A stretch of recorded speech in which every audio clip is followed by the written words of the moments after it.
So, I've got... What's your nick again? Panda Citizen over here. Gonna be quote-unquote teaching the F-18 to the best of my capabilities. Pretty sure I suck at it, and he'll probably confirm that. But, he agreed to be a test subject, so here we go. I'm gonna cast my screen on Discord to you so you can follow the steps for the startup, okay? Got it. Okay. 1080p.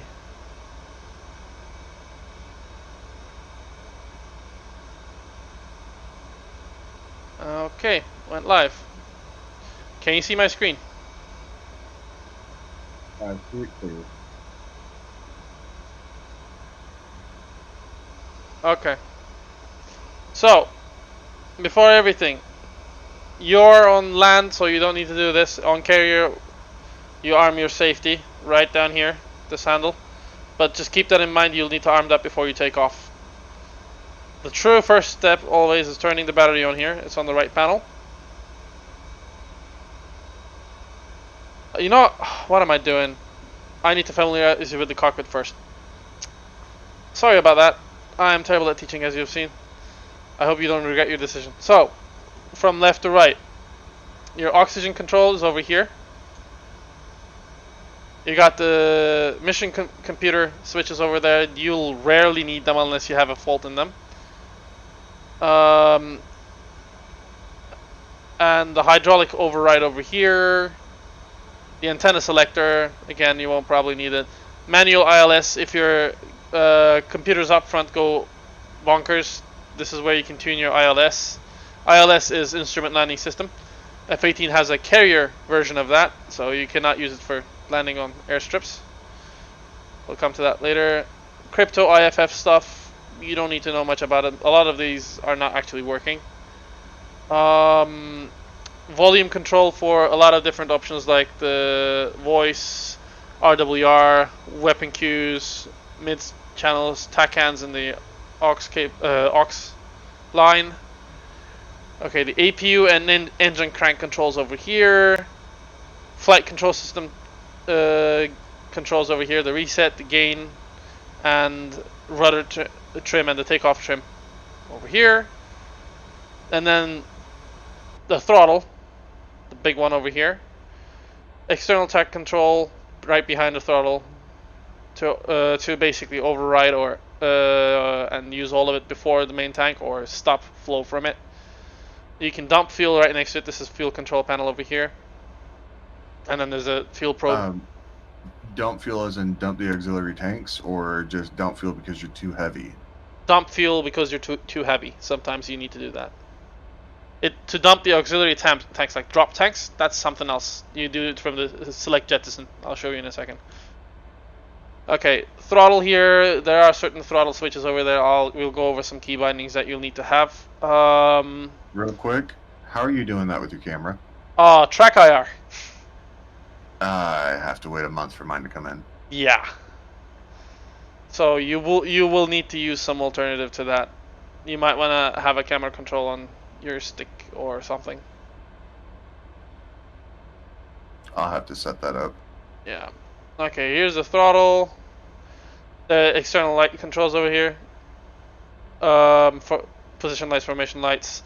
Ground power controls, you rarely need these because F-18 has its own APU.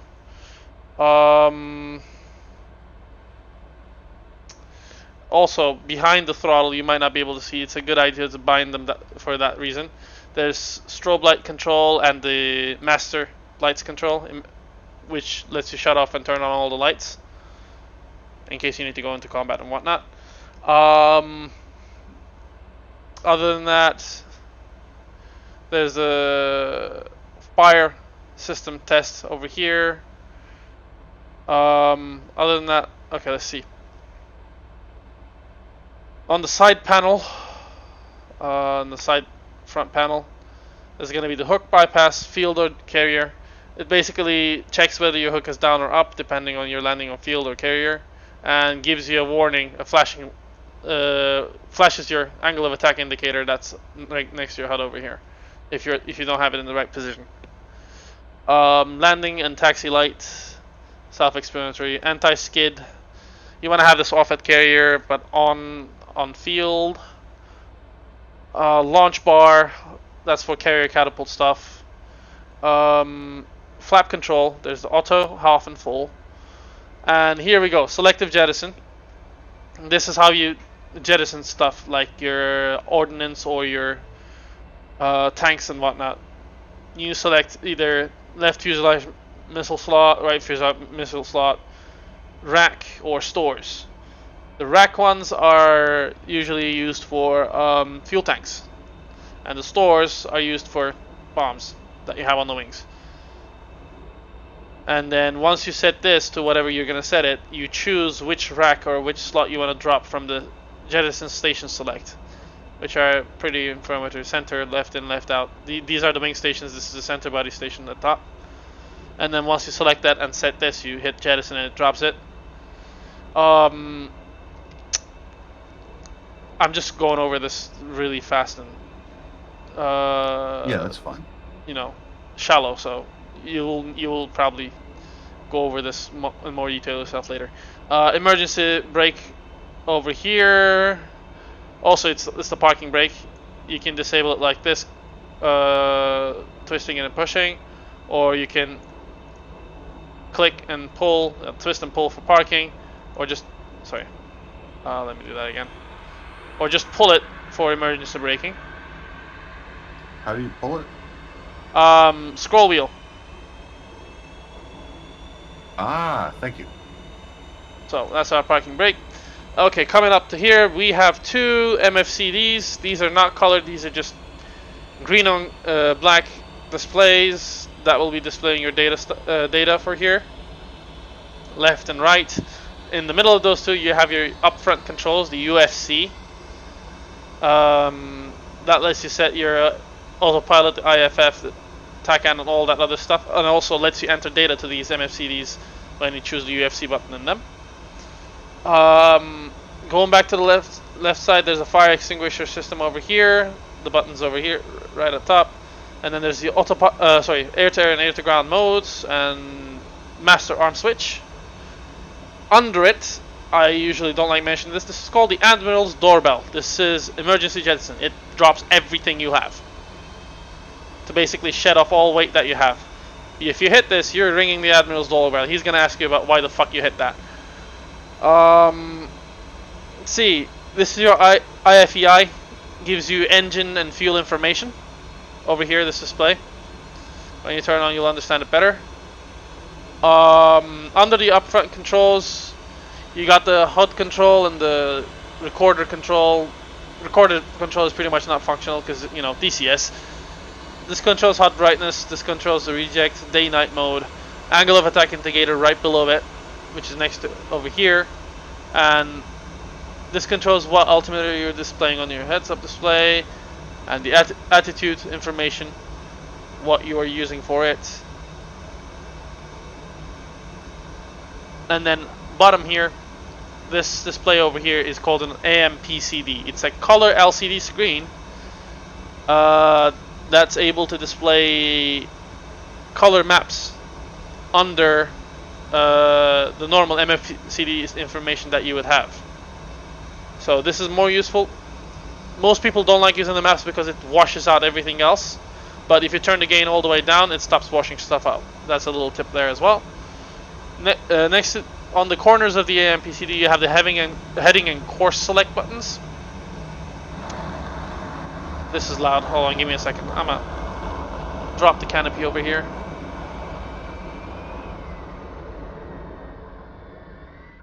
That's better. Okay. That's much better. So these are heading and course select buttons. You will get to the use of them later. RWR. This is your radar warning system. This is the on button. The rest, even I don't remember how it worked. Dispenser control. Most people usually use it on bypass because the programs on the F-18 provided by ED are absolute shit. There's ECM control. ECM is currently not implemented still, which is sad. Other than that, you've got your warning, master warning, and warning lights to the left and right, and your shoot cues and other stuff. Also, you have the same stuff up here on the beam.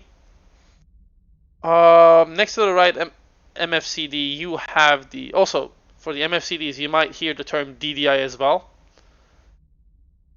That's the DDI. Hold on, what did it stand for?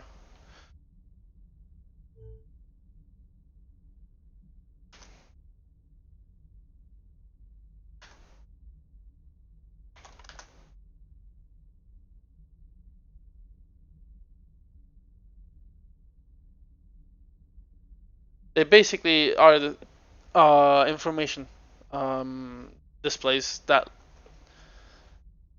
let you check certain stuff such as your stores or the radar or the floor camera or your engine situation, your FCS, and all that sort of stuff. We'll go over those menus again. Okay. Next to it, you have the IR cool override. You normally keep this at off unless you plan to use your AIM 9s anytime soon.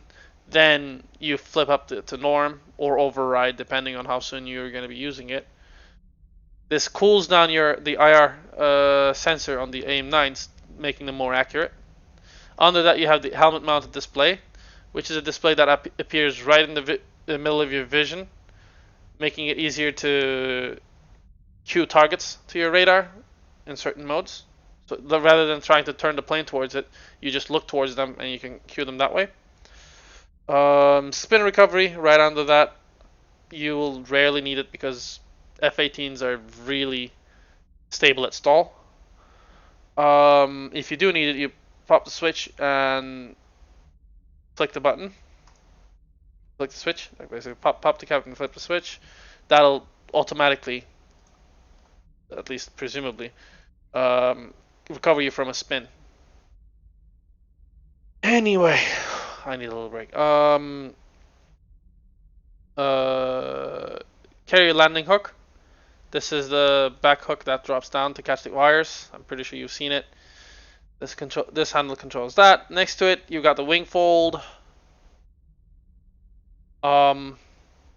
Basically fold, hold, or spread, and then once you spread it, you push it down to lock it.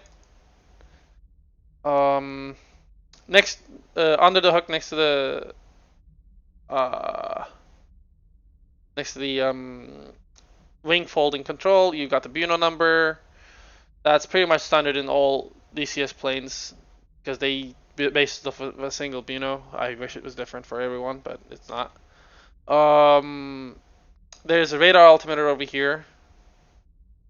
Hydraulic pressure gauge right here. More warning more warning lights over here. You got your backup artificial horizon over here. Your RWR display over here. Your backup speed display showing in knots and Mach. Let's keep making that. It started making that noise again. 1 second.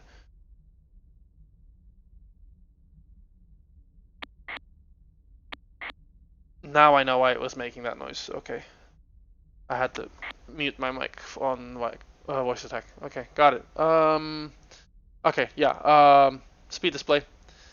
It'll show you indicated airspeed, or was it corrected airspeed?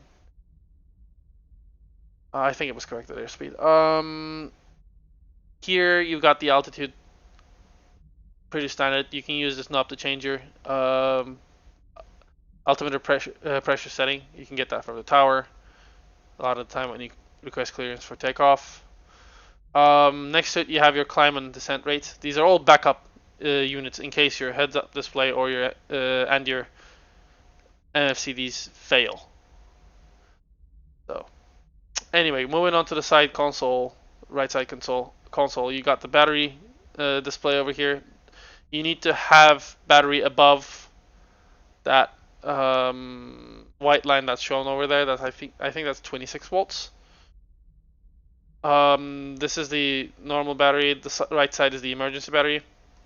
As you see, right side is emergency, left side is normal. So I'm not going to use the battery that much right now. Left generator, switch to and right generator in case you need to shut them off. They usually stay at norm. Battery controls I just showed you. Um, this is the ECS. Pretty much not functional. This controls cabin temperature and pressure stuff, except for the anti-ice part. This is functional. The pitot heat and the engine anti-ice, like intake anti-ice. Under that, you got the internal lighting, consoles, instrument panels. These are background lights, and then there's the floodlights and chart lights. These are actual lamps shining onto stuff. And this adjusts the brightness of your warning and caution lights. You can also adjust the mode for these from day, night, NVG. And this is a light test. When you have the battery on, it makes all lights flash in the cockpit. Next, under that, you have the sensor panel. Basically, flare control, laser control. I forgot the LSD, uh, but I've never used it, so I'm not sure. Under that, you have the radar control, standby operational. Pull emergency is basically if you know you're going down and you don't want the enemy to get information about your technology. This burns your radar out. So never switch to this. Other than that, next to that, you have the INS switch. INS is internal navigation system. It uses a IMU calibrated by GPS to basically keep track of your heading and attitude and speed. When you cannot use GPS, such as when you're in a covert operation or whatever. This needs to be aligned when you're on the ground. If you're on the ground, you set it to GND. If you're on a carrier, you set it to CV. And I'll show you the alignment at the startup. Once it's aligned, you switch to nav. And if it's misaligned during flight, you can switch it to IFA over here, and that'll align it mid-flight. But it's gonna take longer. I need to fly straight for a while. Let's see. Behind that, classified. Other than that, here's the FCS bit switch. It's usually good to bind this to some key. By default, it's Y on your keyboard because it's really hard to reach this and then click on the MFCD for the built-in test. That's what bit stands for. Other than that, up top over here is the canopy control. Canopy jet is on the left, the big yellow handle. Ejection control handle, you click this 3 times or the control E or have some other bind that you have. There's a manual override handle over there that you can use as well. This is supposed to adjust the height and some other stuff, I think. A seat height adjustment and shoulder harness adjustment. Obviously not implemented. Trying to see if I missed anything. Oh, this big red button over here is your emergency dispenser. It basically pops a certain amount of chaff and flares, kind of like a panic mode, and you rarely need to use it. You can just jam buttons for the flare and chaff on the override. I don't know if I mentioned the landing gear on the left side above the flaps and the launch bar controls. There's a landing gear control, the big red handle. Down is down, up is up. Pretty much. There's also an emergency. You can basically scroll on it to rotate and pull.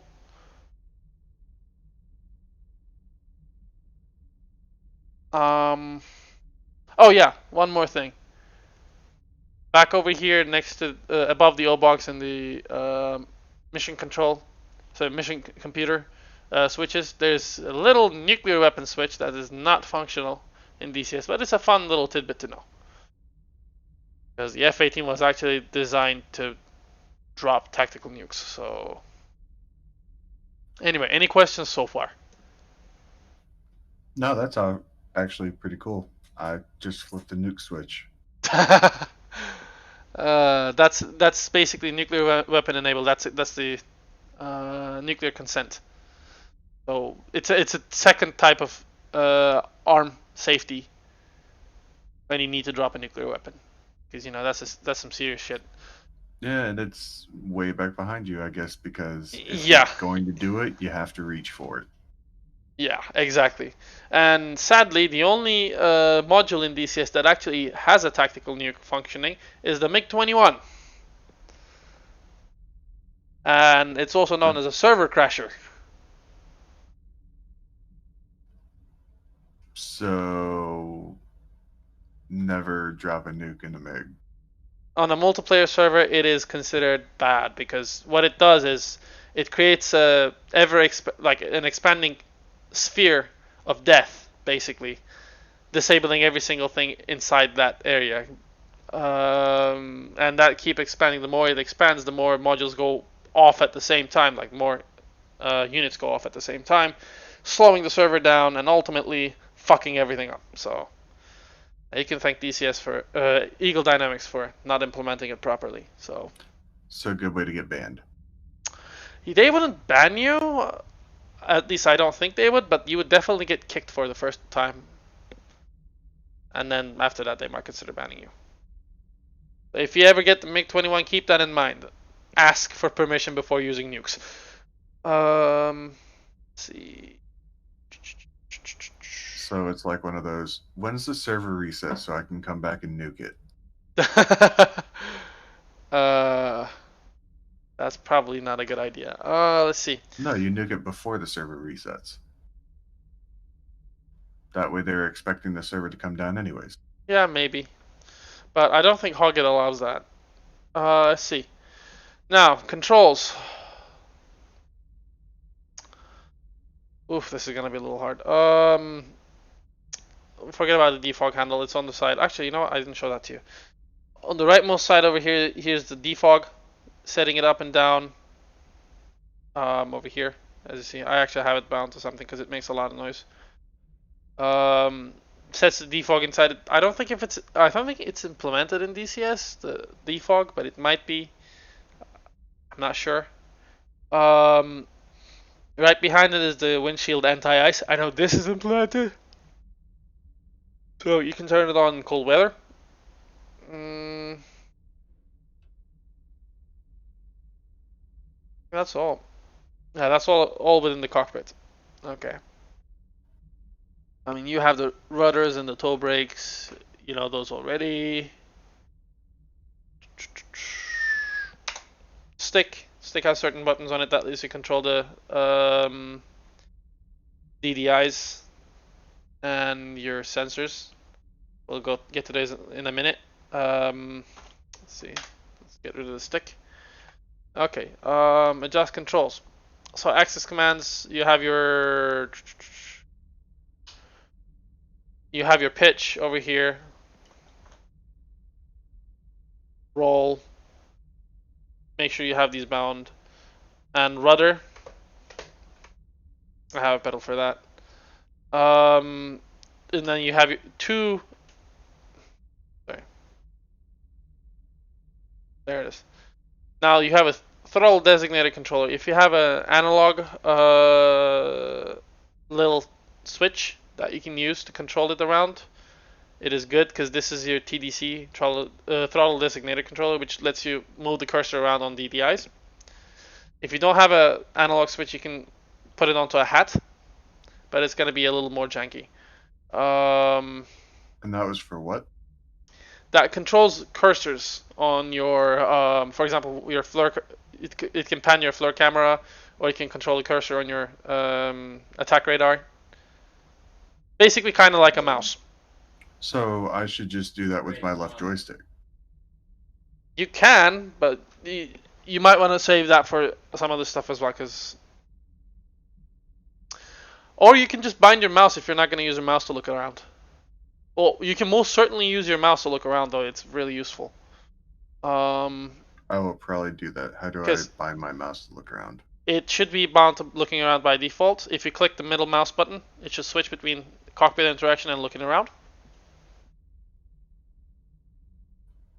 Nope. No, is it not? Okay. Let's see.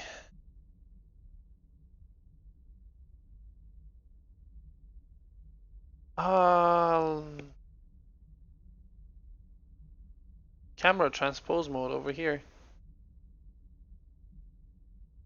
Try pressing and holding.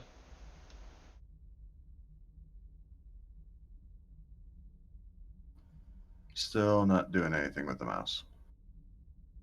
Interesting. So, do you have these You bound? said that was. Camera vertical Yeah, view and camera zoom view. I'll check. And camera horizontal view. And there's the ghosting.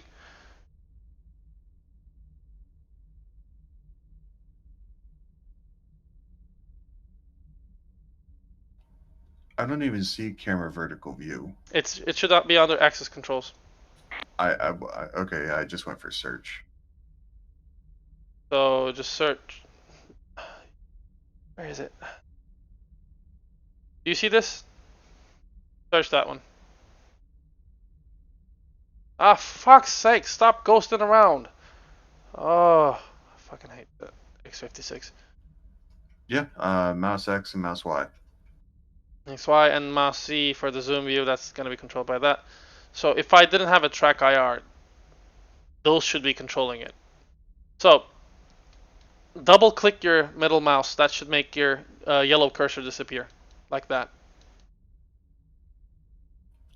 Okay, that made the cursor disappear, and now it moves the view left and right. Okay, view left and right. Yeah, not look left, like lean left, lean right. Okay. Mm. Try holding it down and moving Hit it around. one more time, and it starts letting me look around. Okay. That's good then. So now you know how to switch between them. Double click will get the interaction up. Single click will switch between panning and strafing. I guess.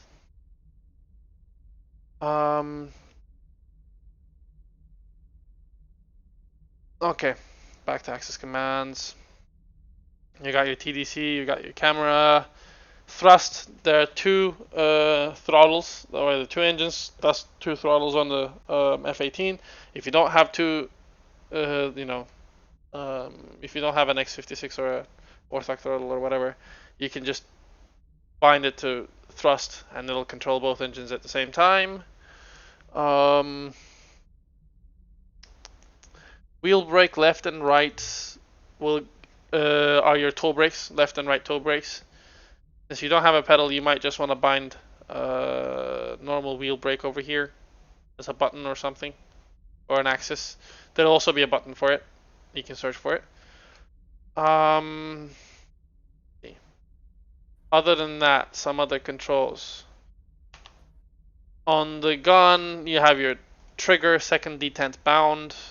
Basically, press to shoot. This is for missiles and gun, basically, whenever you choose it. Air-to-air missiles and gun. Sorry, go back to that. You just search this time. Give Did me you find? 1 second. I'm fixing the wheel brake real quick. Okay.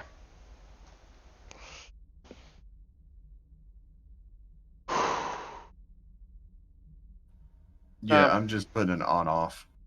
Yeah, that'll work. Why the fuck did my mic opens up on its own by random, like on the voice attack for some weird fucking reason. I don't know why it does it. Recognition.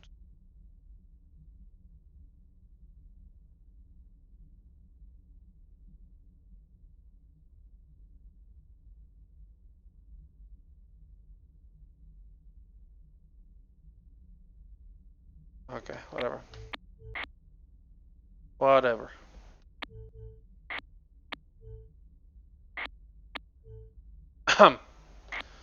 Give me 1 second. All right.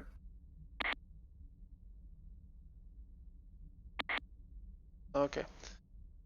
So gun trigger, second detent. That's your trigger. You said you have a Warthog. Yes, It might have a first detent and a second detent. it does. So set your first and second detents. I think that doesn't. Oh, wait a second. What? Oh yeah, never mind. They don't have the first detent implemented in the F-18, so just set the second detent to press to shoot. Okay, yeah, that's what it is. Okay, good. And then the second button over here, weapon release button, joystick button. So it's the button on the top face looking towards you. Yeah, top Pick the left red button. Yeah, the pickle button. Um, on the side for mine, I bound the throttle designator control D press, makes it easier to lock onto targets, but to your call. You usually use it to lock onto radar targets or lock onto ground targets with FLIR, or designate targets with a air to ground radar. So it's basically your designator. On mine, on the X56, I have it on the side stick button under my index finger. Okay, that's throttle designator controller D press. Yeah, that's the joystick button 3. And then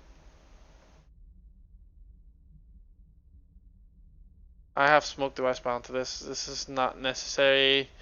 Other than that, the first hat that you have, the one that looks like a cross, that's your sensor control switch. I'm pretty sure the Warthog has a cross-like looking one, right?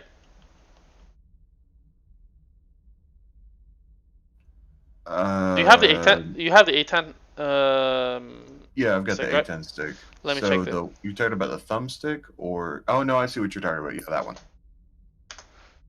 Let me see the stick. Radar elevation up and down. Yeah, the first stick, the bottom one on the right side, the hat, looks like a cross. Yeah, that's a radar elevation up and down. Yeah, that's a sensor control switch on the F-18. So bind the sensor control switch to that. This list lets you switch between sensors, aka the DDIs, to select which DDI you want your cursor to control. Useful when you want to switch between, let's say, your situational awareness screen and your attack radar, reading different information from the two. And it also controls your radar mode when you're in air-to-air combat, whether you're doing bore sight or wide box acquisition or head tracking acquisition. So let's control that. On top of that, there's a round protruded, the pronounce button. That's your trim hat. I'm pretty sure it's a trim hat for the A10 as well, right? Yeah, that's the trim out. Yeah, that's the Um, same thing. the one to the left of the cross button that you were talking about is the one that's set up for the sensors. Really? Oh, okay. Yeah. I cannot see in detail. Okay, then if you want to keep it that way, you can keep it that way. The one I have over there is I have the select gun, sidewinder, and spiral bound to that. This is more useful for that because radar elevation control. You said you probably want to have it elsewhere. No, the select sparrow and everything's down lower on the thumb. Down lower. How many? Wait, what? Oh, okay. I have another joystick over there, so you're right. Okay, then if you have those set up and you know how they work, then you can keep your own stuff for that. I'm just telling you about how I had it bound on the X56. That I Oh, really that's find just useful. how it came bound. That's good then. You should keep those switches in mind. Also, why the fuck am I bouncing on here? Holy shit, this carrier is gonna sink. 30-foot swells. 30 foot, more like fucking jiggles. You seeing this shit? Yeah. Holy shit. Good luck taking off from that. Ah, the catapult will do the trick, but that's fucking fucked up. Okay, what was I doing? Right, controls. So, other than that, you need a sensor control switch depress. Find what's bound to that. There is no binding for that one. Okay, you want to bind something to it because that's how you interrogate radar targets to find identify friendly or foe. Also, did you see that thing just fly off the deck into the water in a burning pile of junk? No, I'm trying to figure out what button to make the sensor depress. Uh, I'm getting more and more scared of this goddamn carrier. Do I need a nose wheel disengage button? Yes. Do I need it on the stick? Your nose wheel steering disengage is your it both disables your nose wheel steering and your autopilot. You can have it on the stick or a throttle or somewhere else, but it needs to be within reach because whenever you shit hits the fan, that's what you hit to disable the FCS, so that you can overturn. It disables the G limits as well when you hold it down. If that makes sense. It's by default on your Yeah, keyboard bound to A, but it'll be a little hard to jump to A and hold A while doing all that stuff. So I know what button to use. okay.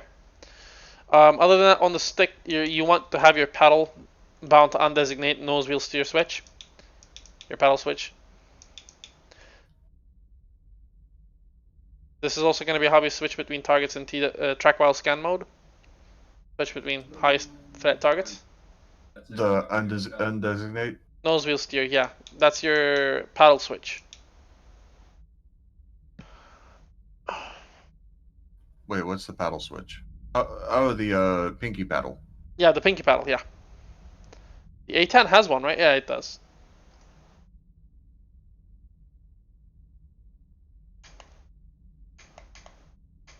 What's bound to your the button behind the pinky paddle? The lower button, the pinky button. Now it's sensor control switch depress and push to talk. Huh. That's your push to talk. Yep. You might want to change that because sensor control switch depress will trigger your push to talk every single time you use it. Or If my it, push if to talk's going to trigger that. yeah, and that might actually fuck shit up. So I can change my push to talk button. That's not hard. okay. Do you have enough buttons for that?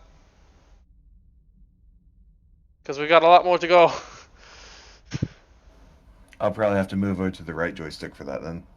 Okay, we got Or quite a bit the of left stuff for the joystick. right joystick as well, though. Just saying, there's a lot more stuff on the.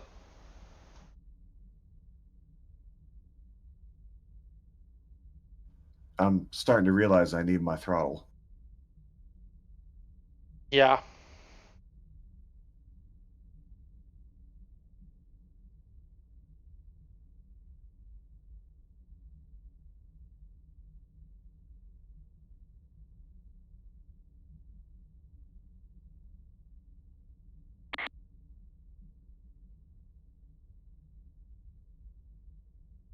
All right, I'm. Did I just mute you? No, I put myself back on voice active. I was toggling the levels. You did Yeah. just mute and unmute.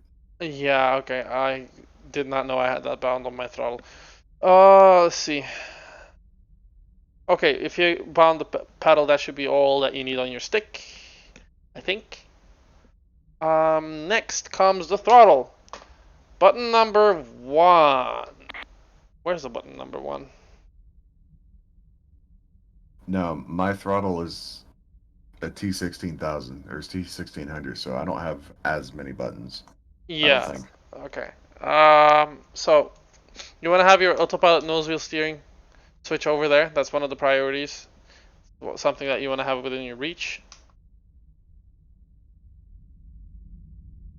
If you have any hats on your left-hand side, reserve them for some other stuff. Don't put this on the hat.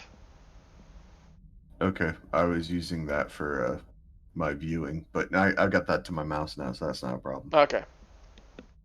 Now ATC engage, disengage. You also want to have a separate button for that. Not the FC. There you go.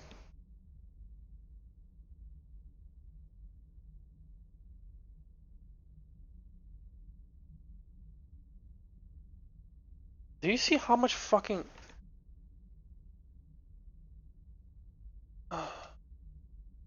Gotta be a goddamn joke. Oh, I need to get another one. The ghosting is getting worse and worse.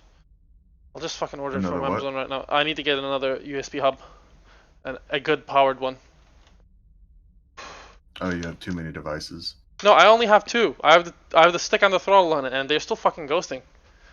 Just No, I mean too many devices into your computer, so you can't plug everything in. Yeah, yes, but the X56 is known to draw too much power, even if they're the only things that are running on your computer. So you need to have a powered hub for those, apparently. Yeah, because they're both LED. Yeah. I generally run stuff like that directly into the motherboard. Yeah, I've got a lot of stuff running on the motherboard, so. Well, you could switch something else that's lower power out, like your mouse and your keyboard. Yeah, I've done that. They're on the other USB hub, but I tried to run the sticks on the motherboard. They drew too much fucking current. These are just bad. On the motherboard? Yeah. Yeah, something's not right there. Yeah, that's Logitech for you. That's why I bought Thrustmaster. Yeah, I should have done that too. But this was about $300 cheaper. Oh, you're gonna hate me. What? What did you do? My Warthog was cheaper than your X56. How much did you get the stick for? 125. Yeah, I got this assembly for 220, I think. Stick plus the throttle. Yeah, I got the Warthog stick for 125. What about the throttle? I don't have the throttle. Well, that's my point. Well, still, the stick on its own is still like $200 or $300. Stick Yeah. in the throttle is almost five. You said you had an Anchor one, but I can't fucking find it.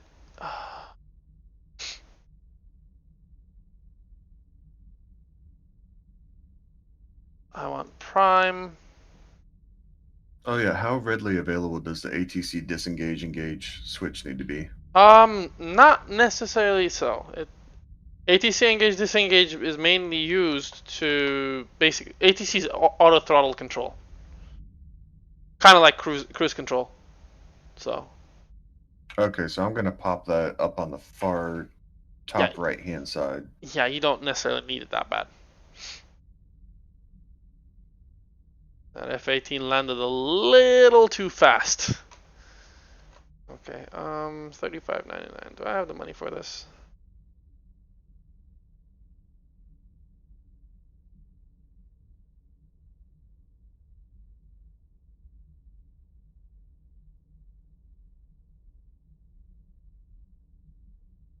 Nice bit data, like number 7.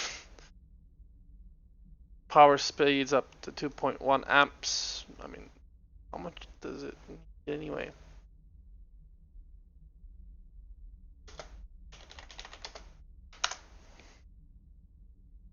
Right, 3-port.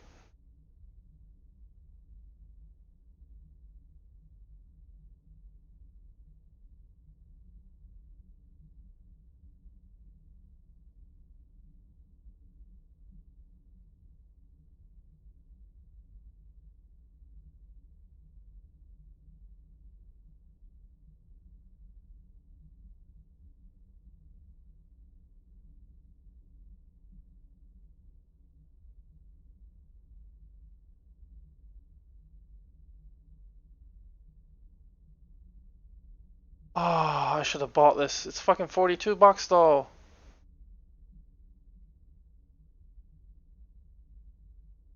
Hmm. 7-in-1 is what? 35 versus 42.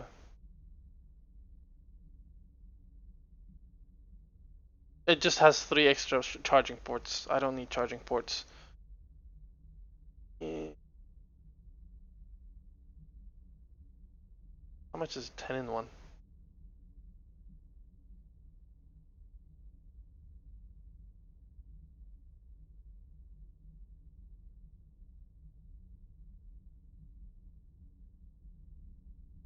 Fuck that, too expensive. Have you figured out your stuff?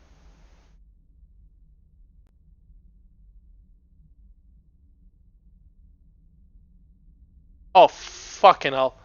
Sorry about that. I just saw the message. Yeah, I figured. I fucking hate this stick. My fucking mute button ghosted. Let's see. You know what? I'm enough. This just proves that I've been hesitating way too fucking much about this. I'm just gonna fucking order this 7-port USB 3 hub, 36 watts. That should be fucking enough. If it's not, you have a bigger problem. If it's not, I have a way bigger problem. Yeah. Then again, at one point I'll be able to afford Twin Wing. I just need these to last until then. If they don't, I'll just run thicker gauge wires through them. That'll work. That'll drop the amp draw. Yeah.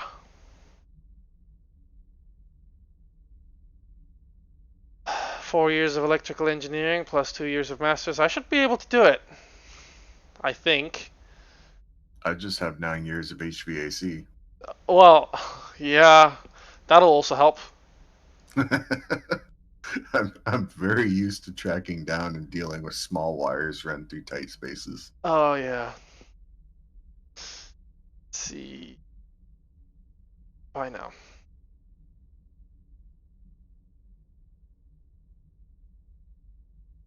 I think I've already turned the battery on. August 4, August 5? No. 46. You know that's next week, right? Yeah, I know that's next week, but I might be. It'll probably be Tuesday at latest. Yeah, my track IR won't be here until like September.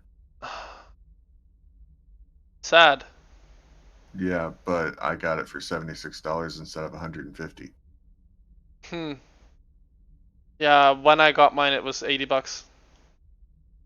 That was Yeah, like, they're 150 now. yeah, it was way back when. So. But I'm also going to be ordering the wireless um, IR tracker or the wireless IR LEDs instead of the wired one. Wait, there's a wireless one now? Not through Track IR. Oh, could you send me a link for that sometime? Yeah, give me a second. Invictus Private Security. Lot. What are the other buying options? Weird.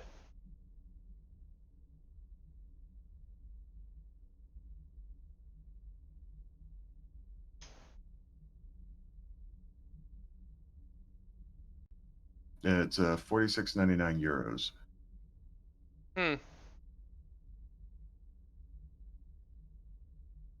and it's the dealing clip. Someone built a third party one for it. Okay. Yeah, Let me get this. I guess which it actually looks really well made. that's good. I have the wired one. I have a wireless headset. I just switched over to a wireless headset. I don't want to run a wire to my wireless headset. That's just Yeah, I have a wireless counter the headset whole as well. purpose. I know. I have a wireless headset as well, and I kind of do wish that I had a wireless module on it, but I keep I the always, wires on almost all the time. So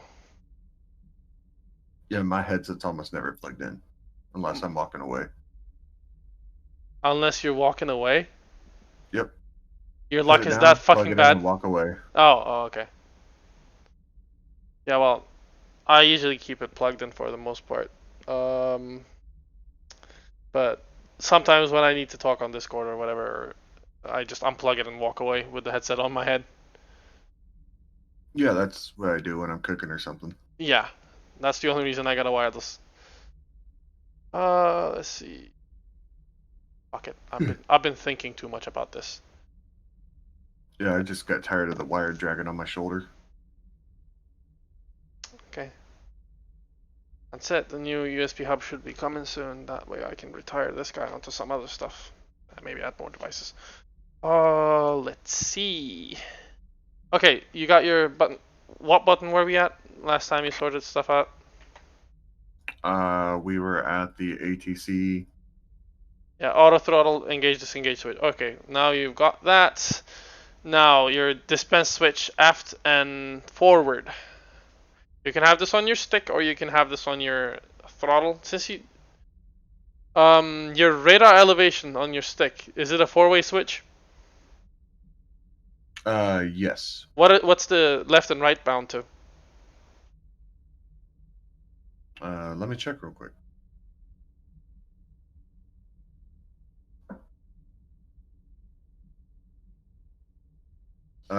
Control stick hide show. Yeah, fuck that. You don't need that. What about the other one? It's not bound to anything. Okay, bind the left and right to aft dispense switch aft and forward, which is gonna be your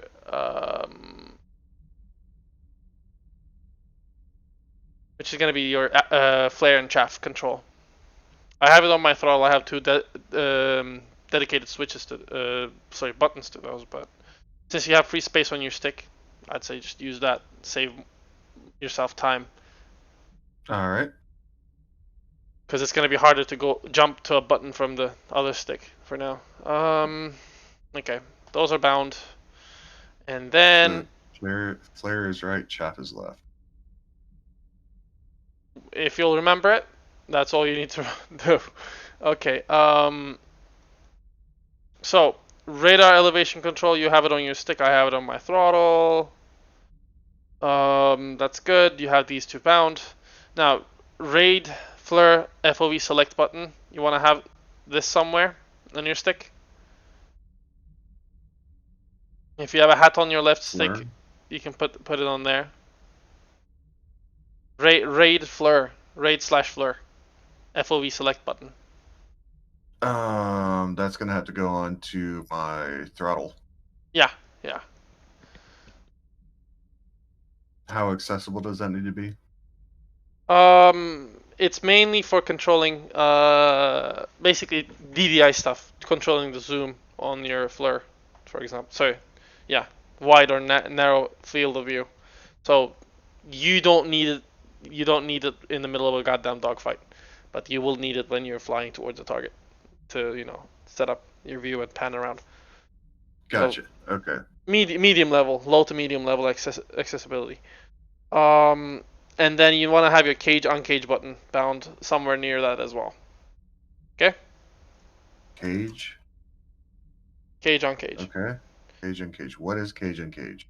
It cages/uncages whatever sensor you're on. For example, if you're on the Maverick screen, it cages/uncages the Maverick IR camera head.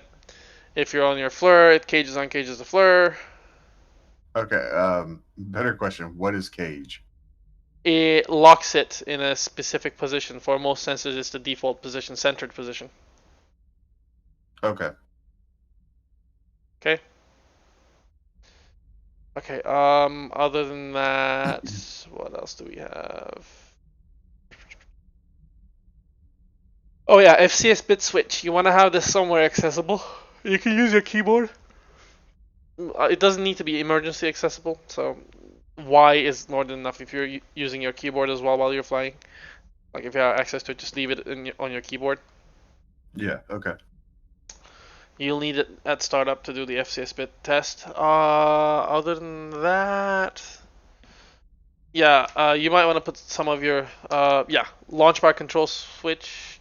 I mean, you can use the cockpit for that. I have it under my hand as a the rest of these are pretty much for comfort. Launch bar control switch over here. Is Catapult that the like taken off from the carrier? carrier thing. Yeah, you have a physical switch in your cockpit for that you can reach with the mouse, so it's not really necessary. All right. Well, I still have 3 more buttons that I could easily use. You might want to save some of them. You might want to save some of them for position lights, dimmer controls, like position information lights, dimmer controls.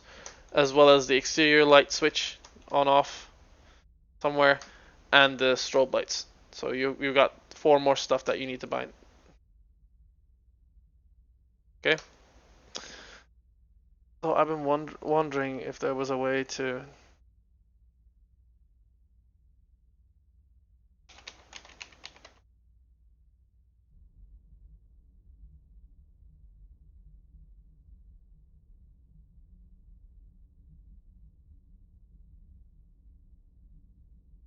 If you have a hat, you might want to place these on those hats. I mean, it doesn't need to be readily accessible, but it'll make it more intuitive to use, because these are 2 knobs that you turn left and right for the position information lights. And since they're hidden behind the throttle, it's not always easy to reach them. You want to have the strobe over there as well. Strobe light switch.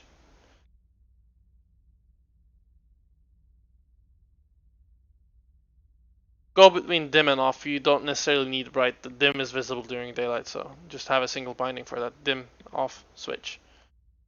And the exterior light switch. Have an on-off bound for it. Whoa! Oh, for fuck's sake!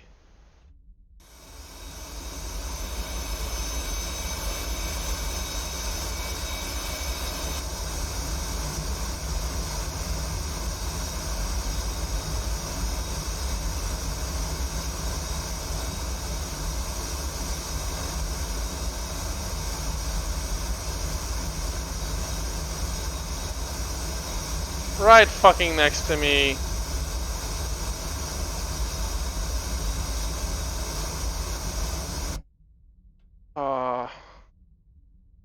Never mind. Okay. Did you manage to bind those up? Did I mute you again? I did. Yep. Fucking hate this shit. You know what? Discord. That's enough of that. Where is it? Toggle F, and there we go. Okay, I deleted the goddamn keybind. It's never gonna happen again. Okay. So what was I saying? Right. Did you get the switches down? I was trying to follow along to you. I got the Formation and position? I got formation, I got position. Now you need exterior light switch and strobe light switch. Strobe light switch should be the dim off one, since you don't necessarily need the bright ones, to be honest. Strobe light switch should be dim off. And then the exterior light switch is an on-off switch. It should be a single toggle. That your son? Yeah, that's my son. How old is he? 16. Ah. Right at the troublesome age. Oh yeah, so we have strobe light switch dim off. What was the other one? Exterior light switch.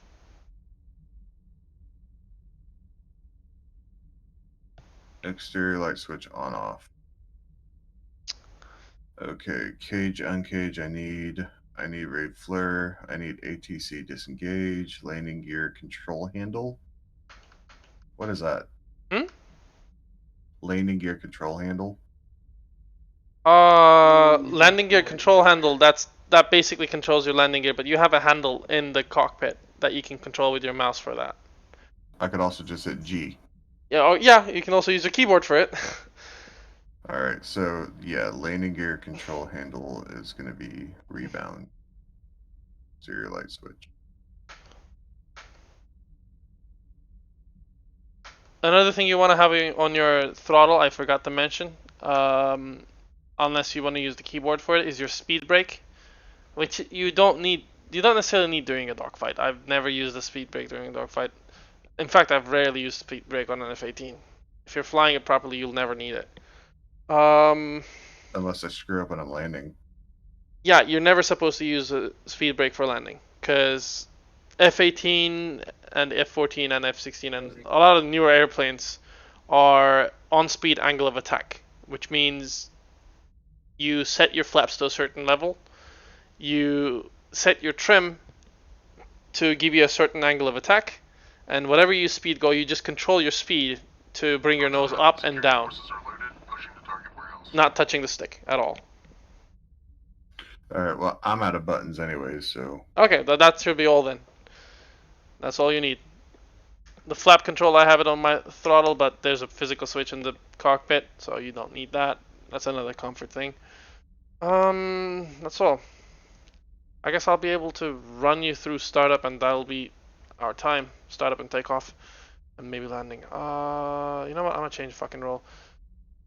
No, nobody's left on upper. Why? You know what?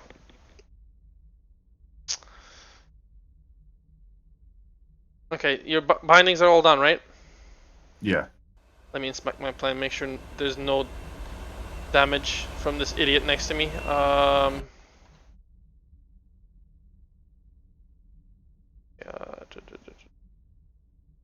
Get the sleek up.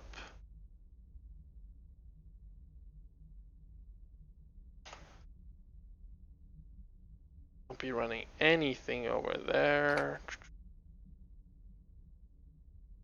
Request rearming. Copy. Should I load anything on it? Not right now. We're just gonna do a takeoff landing.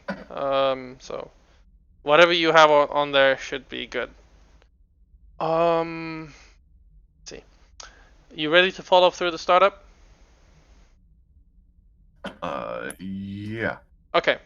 Right hand side, turn on the battery. Right click on it to turn the battery on, the normal and the emergency battery.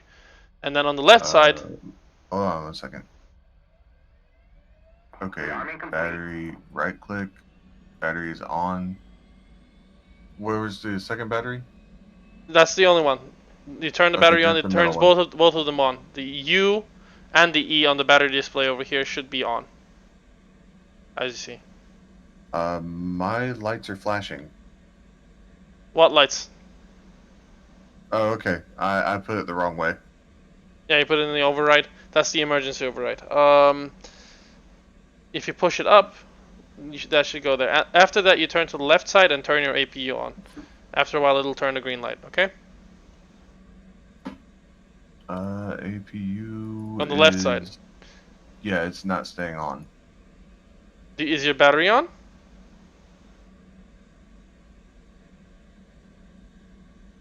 Oh, this mouse control is gonna kill me.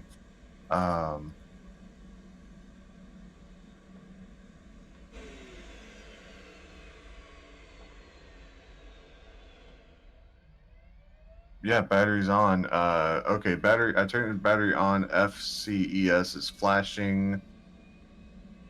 Displays to the bottom left are flashing, and some orange light that doesn't seem to be coming from anything is flashing.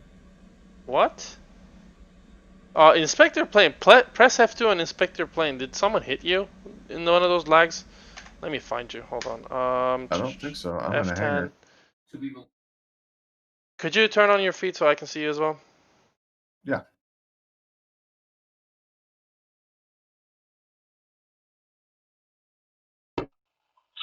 Crimps traffic, USEC 2-1, entering the pattern for runway 04. I fucking hate that speaker boost. Okay, let's see. Ha, Blue Angels, okay. There seems to be no damage. Could you get in the cockpit? F1. There we go. What the fuck is going on? Yeah, your battery is jumping back and forth. Switch it off. Crimps traffic, Huey is crossing the runway looking for traffic. Crimps. That's not supposed to happen. Try respawning. By respawning, I just. No, you go back to role selection, back to spectator, and back into slot. Crimps traffic, USEC 2-1, entering a left-hand base for runway 04. Okay. Select role. Back to spectator and choose a slot again.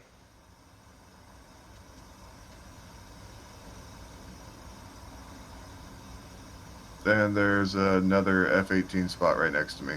Okay, nice. I might just jump there then. Okay.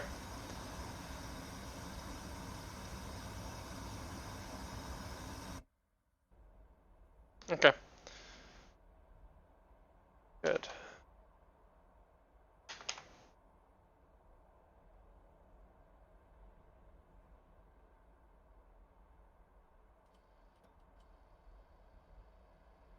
Request rearming.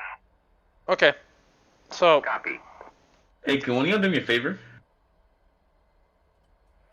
What's up, That Strider? depends.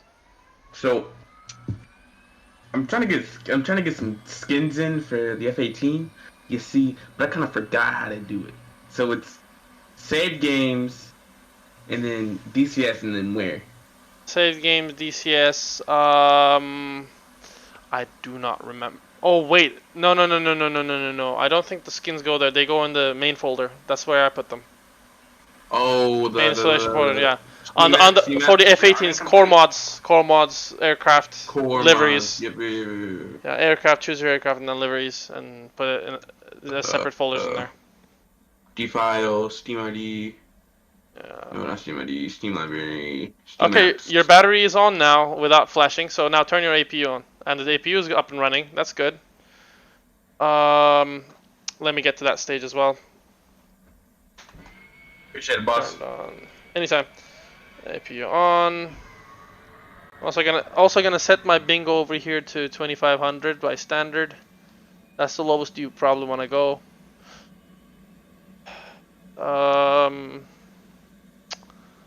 Bingo Is set. that a bingo fuel? Yeah, that's the bingo fuel. Okay. Crimps traffic, use like 2 on clear the runway. I don't want to hear the radio right now. Not until I get started with the rest of the stuff. Okay. Now the APU is turned green. Now we crank the engines. You start with the right one first. Right clicking it. It'll start cranking it. When it hits 18% RPM at the IFEI, you do right shift home Wait a to second. Okay, pull it to idle. So how do I move one at a time? You don't. You press right shift home on your computer, on your keyboard. That pulls it to the idle from the back.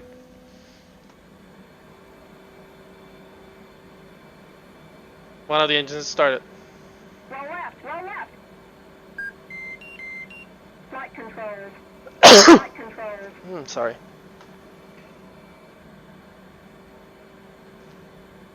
Where's the RPMs?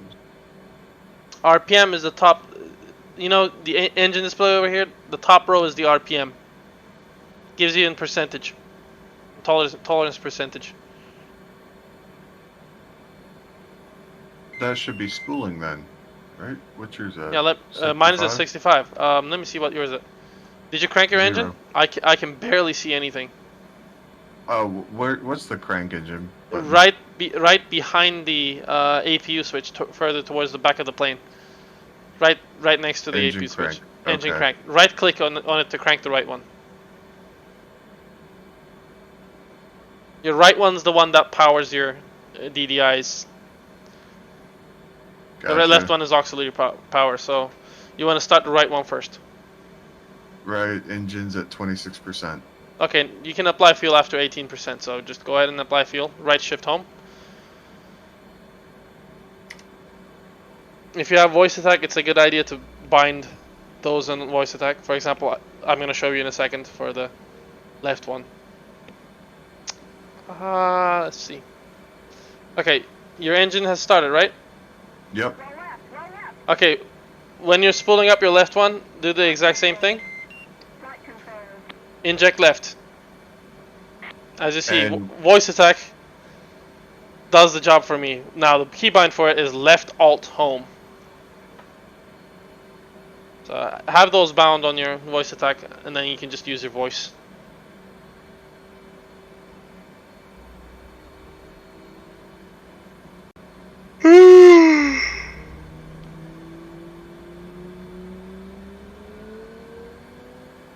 All right. Okay, both of your engines are running. 55%. Now turn on your DDIs. The top switches on both of them, turn them to day. Okay? Yep. They'll come up. Now turn on your AM PCD. It's a brightness knob, so turn it all the way to bright. Where was that? AM PCD is the colored screen towards the Oh, bottom in the okay. middle. Game on as well. Now I'm gonna turn the gain down all the way so this is legible. Too much. That's better. Okay. Let's see. Now, press backspace to get rid of the stick. It's getting in your way. There we go. That's better. On your right DDI, you will see the bit failure screen, the built-in test screen. Top left button says FCS MC. That is flight flight control system mission computer. Click on that, and then holding the Y button down, the FCS bit switch over here, as you see, holding it down with the keyboard button Yankee. Click on the FCS button. That'll start your FCS bit test. You will see your surfaces moving while the test is going on. As you see, it's testing the surfaces on its own. Now click menu to get to the tactical menu, and then click supplementary or support. And at the bottom right, you'll see another FCS option. That's your FCS information screen. Gives you your trim information and how things are set up, as you can see as I move the stick. Trying to finish me. I think I clicked on the wrong thing. Let me see. You're on the supplement menu on the right side, bottom right. Oh, the UFC BU? Yeah. Oh, no. Okay, I see it. You guys like, I don't know if it's set up. Go back. Click on the menu twice again to get to the supplement menu. Top middle, there's a bit option. Top row middle oh, ball. Oh, okay. Get back here. Get the click on the FCS MC again on top left. Okay, they all go, right? Yep. Okay, do you have your flaps down or something?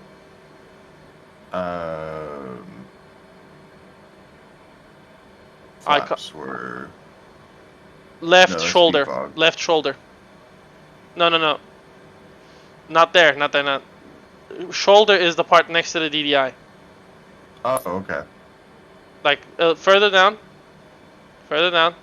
where you see the jettison button and everything. That's the shoulder. Okay.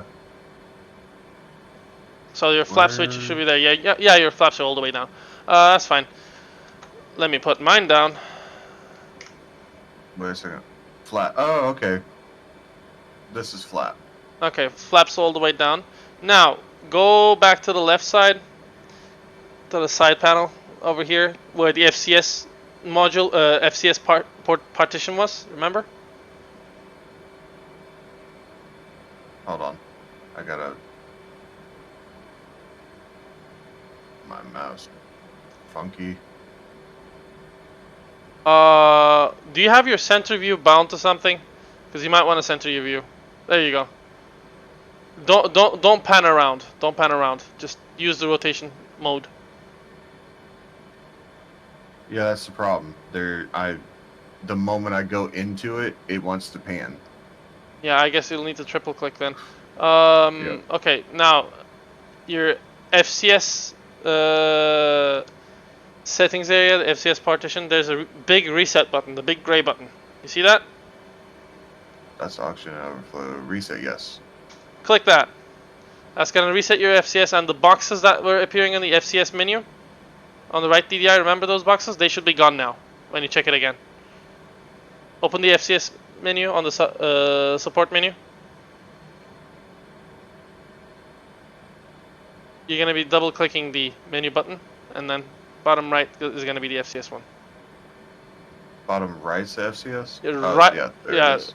There you go. All the boxes they were in there, the crossed out boxes, the crosses are gone, right? Yeah, no crosses. Okay, that's good.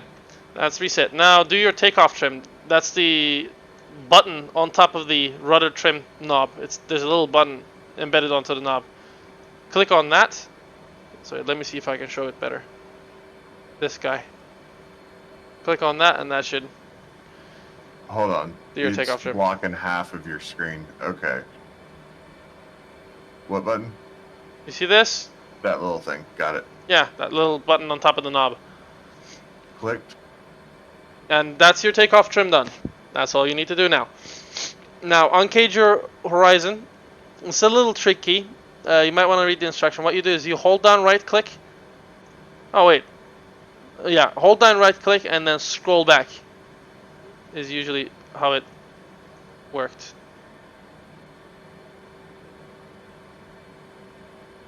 Okay, that's done. You said hold down right click and scroll back. Yeah, hold on right click and scroll back. The red bar that was there should disappear. You see this little knob next to it? And next to your artificial horizon? Let me lock Yeah. it again. You right click and then you roll back. How far do I roll it back? Not far, just that red thing needs to disappear. Oh, okay. Okay, if you think you rolled too far back, you can always hit the reset button. It looks like it's centered. Okay, if it looks centered, that's good. Okay. Turn on your radar altimeter. There's a knob over here. It normally looks like this. So right click on it and pull up, or just scroll on it up and down to turn it on. How far do I turn it up? I usually set it to 120. It's a personal preference thing, but the lowest you want to have it is at 100 for carrier landing purposes. Okay. It basically gives you a warning when your radar altitude is too low. Now, for comfort purposes, turn your console and instrument lights high so that you can see stuff easier.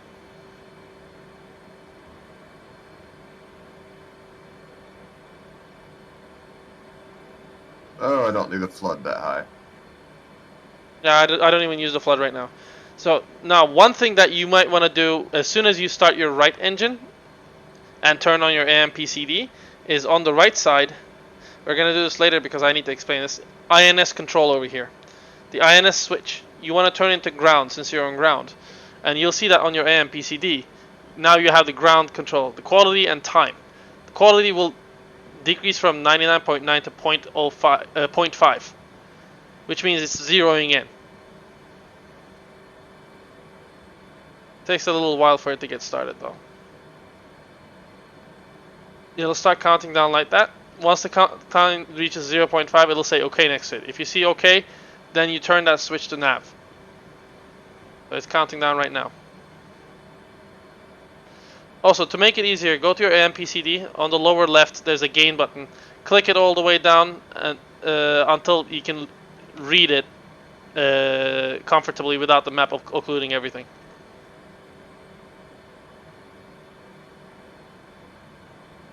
Oh, that makes it so much better. Yeah.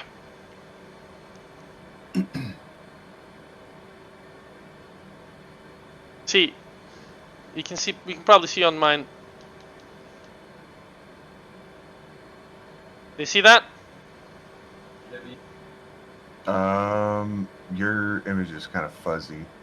I zoomed in as far as I can so the image doesn't become fuzzy. Can you see I it? see ground qual 0.5 time 101. Time 101, but next to 0.5, if you look Okay. carefully. Yeah, if you see Yep. that okay, you're good to go. All right, we're good to go. Now, yeah, switch it to nav. Your INS switch to nav. Also, turn your radar to standby. Standard procedure.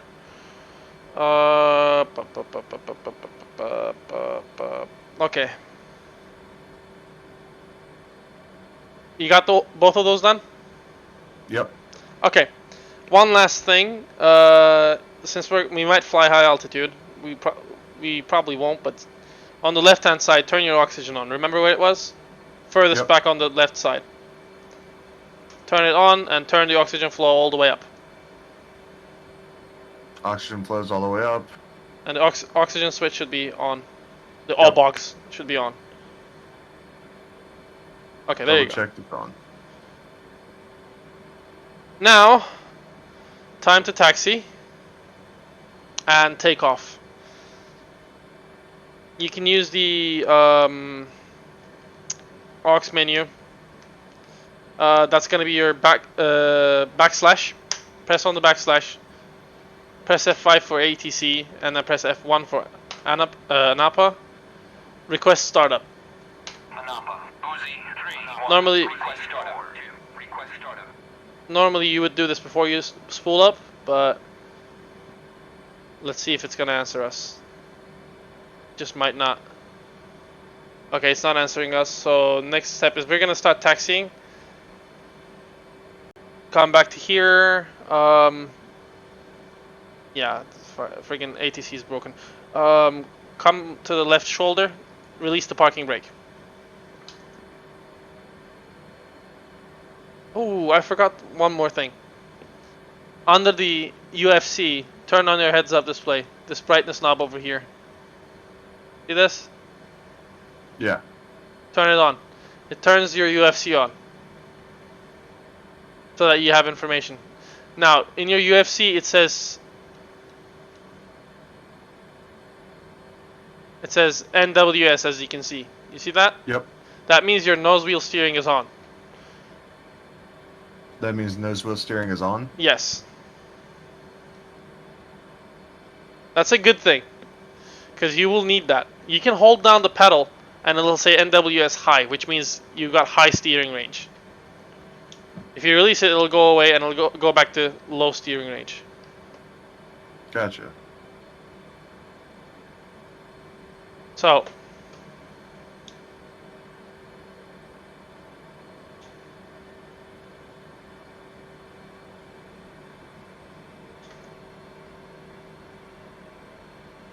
now give it a little bit of throttle if you release the parking brake and pull out of the bunker. Copy. Let's see where you pull out. Unable to comply. Use your rudder to steer around, by the way. Jag var med Evo Shield över side nu. That dude has Evo Shield. And use your pedal switch whenever you need high nose wheel steering. If you go too fast, your front is gonna slip though. Keep that in mind. Request takeoff. Oh. Anapa. Uzi 3-1. Request Okay. takeoff. Look to your right. Oh yeah, I see you. Okay. I've got to one control we didn't bind is nose wheel steer. The pedal switch. Have you not bound the pedal switch? They're both super. No, yeah, I bound the paddle switch. It's just not steering with the rudders. Yeah, the rudder is your nose wheel steer, isn't it? Oh, you didn't bind Yeah. the rudder? No, rudder's not bound. Ouch. Yeah, you want to have it on an axis.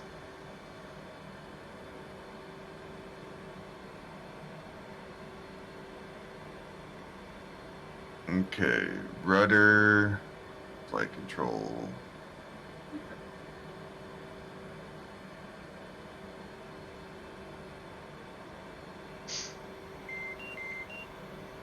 I just got a master caution.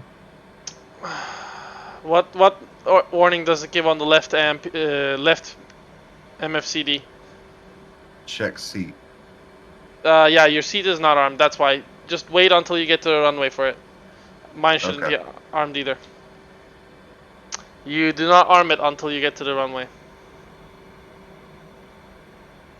Unless you are on a carrier. If you're on a carrier, you arm it immediately. Are we turning left? Right. Or wait, hold. Just let me see. I have no fucking clue. Where are we? Yeah, turn right. Okay. My intuition was right.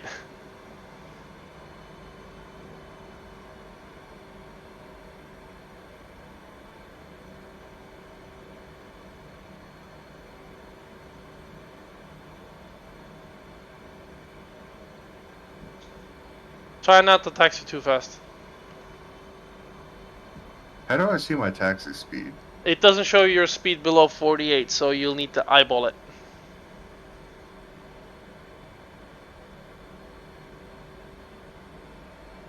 Find a speed that you're comfortable with in terms of steering, and stick to that. Because the F-18 was never meant to be a Wait a second. field I need to turn operated. right here. Take a right here. Wait a second. Actually, to your surprise, you might not need to, but whatever. Take a right. Now is a good time to test your high steering. Hold the pedal down. Steer all the way. There you go.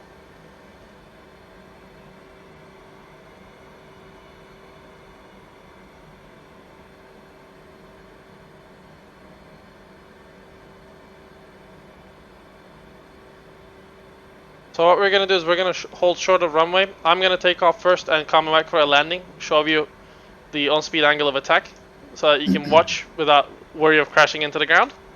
And then we're gonna take off again and do it together. Okay? Gotcha.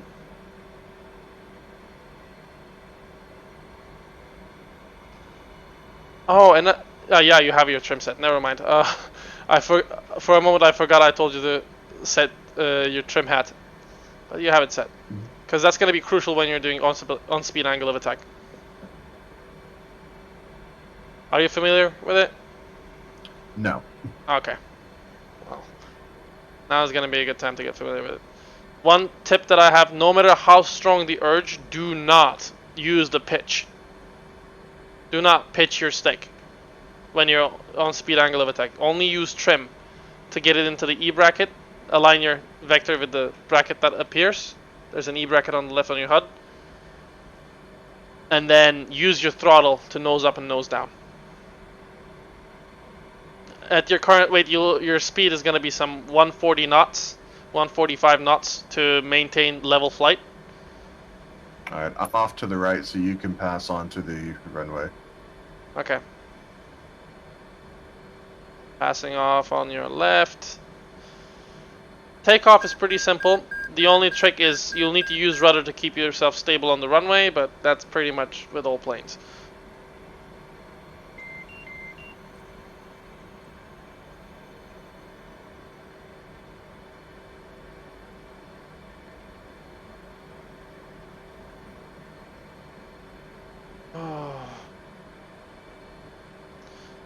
Time to embarrass myself big time.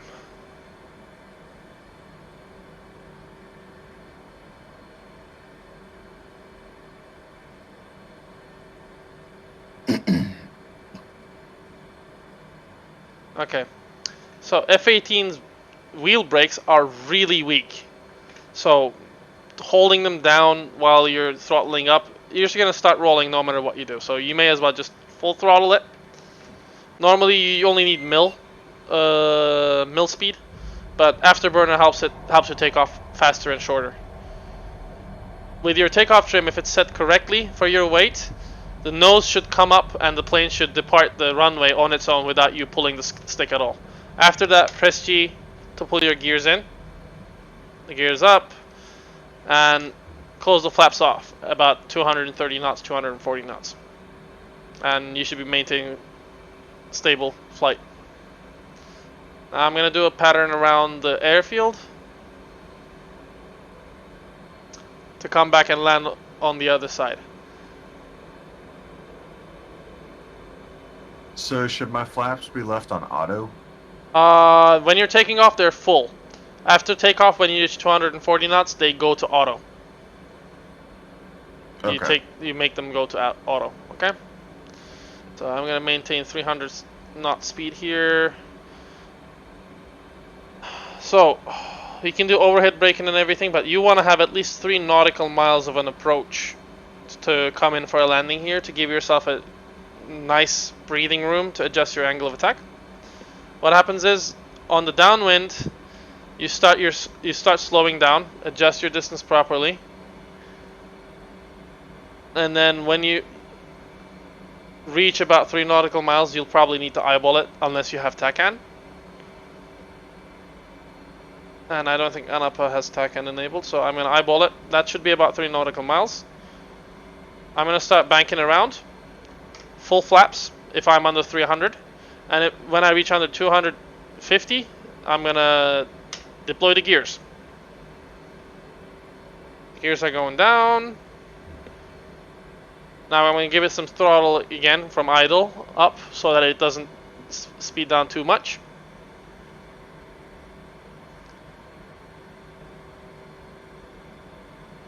Now, you see the E-bracket appearing there, right? Do you see that E-bracket? Yeah. Let your plane slow down and trim up to get your speed, your velocity vector, in the center of that E-bracket. Right about there. Now, you notice that my angle of attack indicator is flashing. That means I need to get my hook bypass the field, because that's telling me my hook is not down. Now it doesn't care about it anymore. Now, I am not using any stick at all. Let me turn it on. All I'm using is roll and throttle. I'm speeding down to point the nose down, speeding up to point the nose up. And I just align myself with the runway, and then align my velocity vector with the beginning of the runway.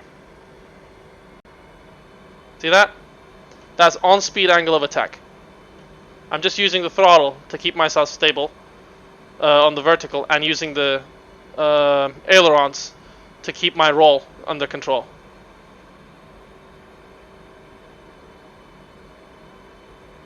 It is really important that you master this if you're ever going to land on a carrier.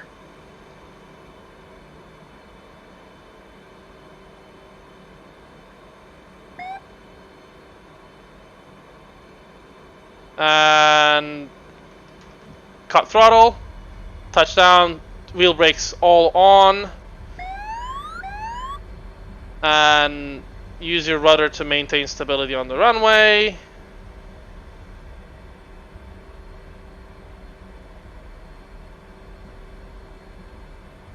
Don't take 2 people that are. Please. And I've slowed down enough. That's how you land an F-18, the proper way. Yeah, that's better than anything I've been able to get close to yet. Most of the time, the reason people cannot land these is because they try to do a traditional fixed speed landing. Basically, my landing needs to be 150 knots, so let me just use the pitch to get my vector then flare up at the end. That is not how you land a warplane. Not for yet.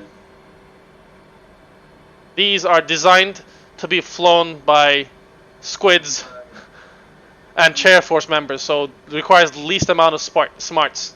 Everything you need is right in front of you. As long as you follow the on-speed angle of attack, the plane is going to land itself. Doesn't require you to think of any numbers, doesn't require you to think of any technical stuff. Align the bracket, align the vector with the start of the runway, and you're done.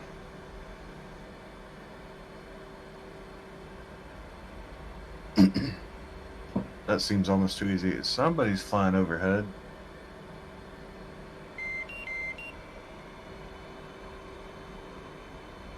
That looks like a Blue Angel.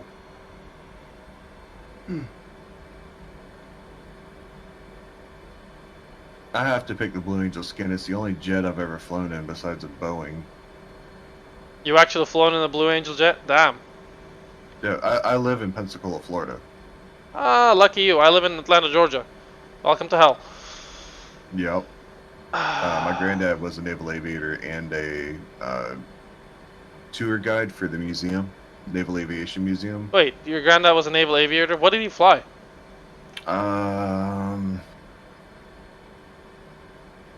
It's that World War II jet that's on here. I can't remember the name of it. Jet?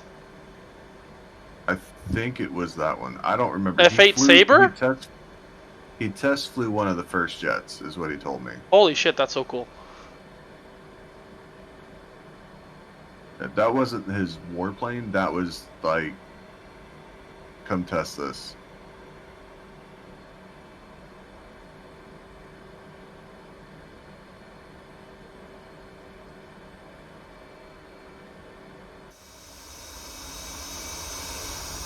Look at my skin. What is that? This? That's a mustache. It's just a custom skin that I commissioned from the virtual Navy unit that I run with. Honey Badgers, the CBW69 Honey Badgers. Shameless plug. Yeah, we have an op tomorrow, so you should drop by sometime. They're all very friendly folk, and they would teach you whatever airframe you want to learn. Probably better than I can in certain aspects. I'll hop back in the F-16 when it's closer to done. Yeah. Okay, now it's your turn. Line up on the runway, and I'll line up next to you.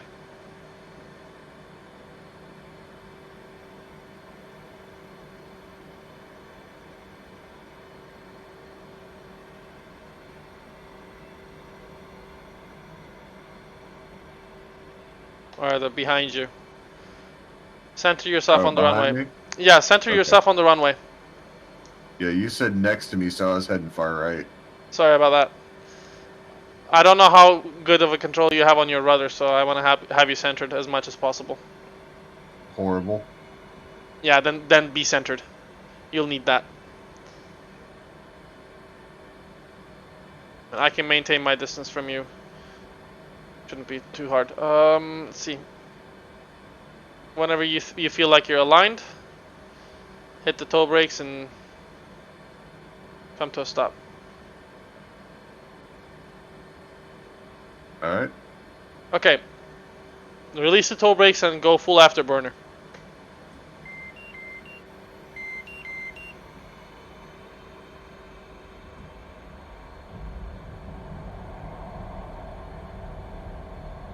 Use your rudder to keep yourself centered on the runway, which you're doing really good.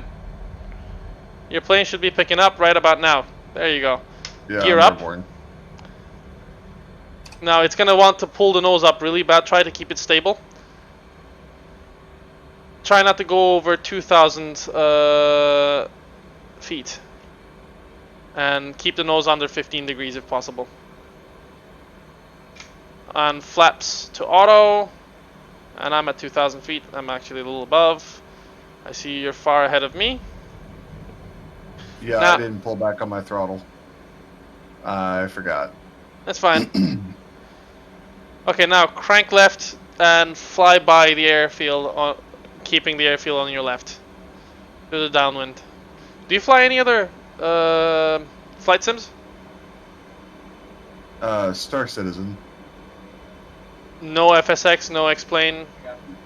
I have, just not very much because I never had the controls, and until I tried this out, I didn't feel like buying them because I fly space sims. This made me start buying the controls. Okay. You're flying a little too slow. Try to keep 300.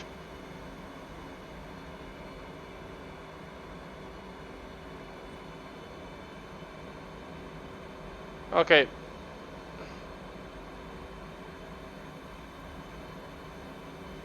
So when you're over the water, not the bay, but the main sea, when you're over the water, start your turn and slow down. Basically cut back to idle, okay? Gotcha. Try to give a wider berth to the airfield, so move right a little. So that your turn is not too tight. At first you want to do it loose, get a feel of how it handles, and then you can try tighter.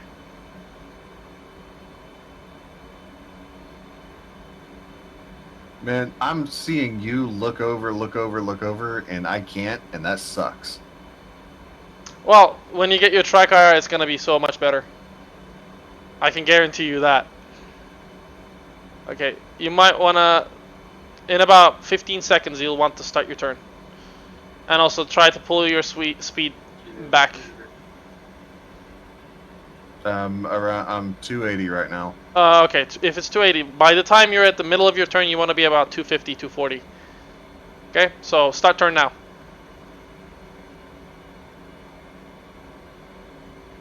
Also, decrease altitude to about 2,000 feet, 1,500 feet.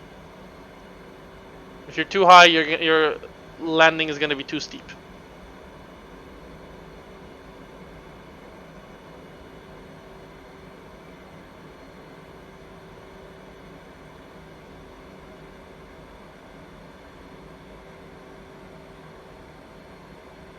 I don't see the runway now. I don't see you now. I think I turned too far. Yeah, you turned too early, too far. You're flying.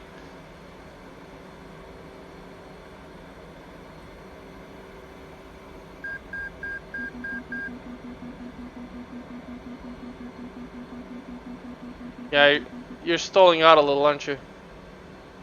Yeah, I just brought my speed back up to 220. Do you see me? Oh, you Yeah, I don't. see you. Okay. Try to align yourself with me.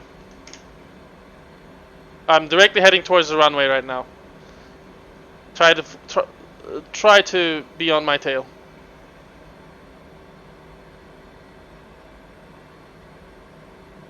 I'll not land. I'll just do a low flyby over the runway. And I need to go flaps full. Yeah, full flaps. Is that control or shift F? I'm not sure. Just use the flap switch on the cockpit if you can. Control F, flaps full. Got it.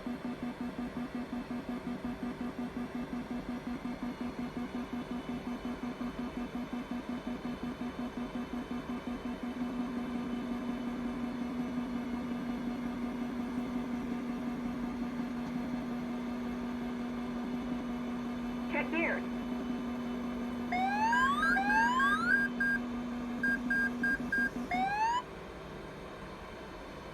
Check gears. Check gears.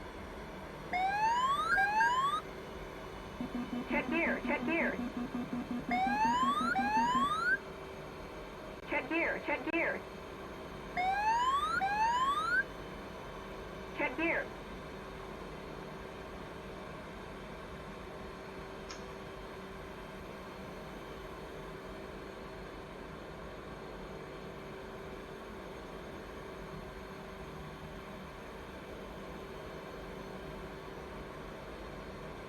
Okay, while I'm flying away. I overshot. Yeah, you overshot.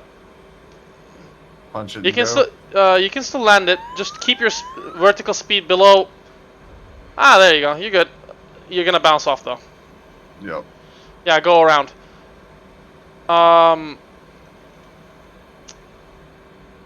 You want your speed to be around 140, 150, 145 at most when you don't have any weight on you.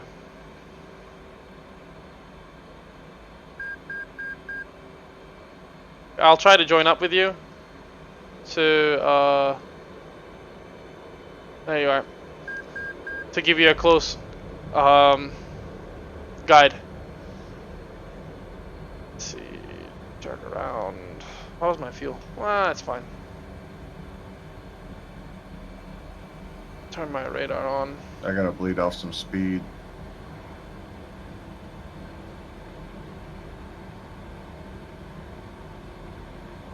Okay. That gives me an idea of... Whoa, too fast, too fast, too fast. Okay, I'm gonna pass you in a second.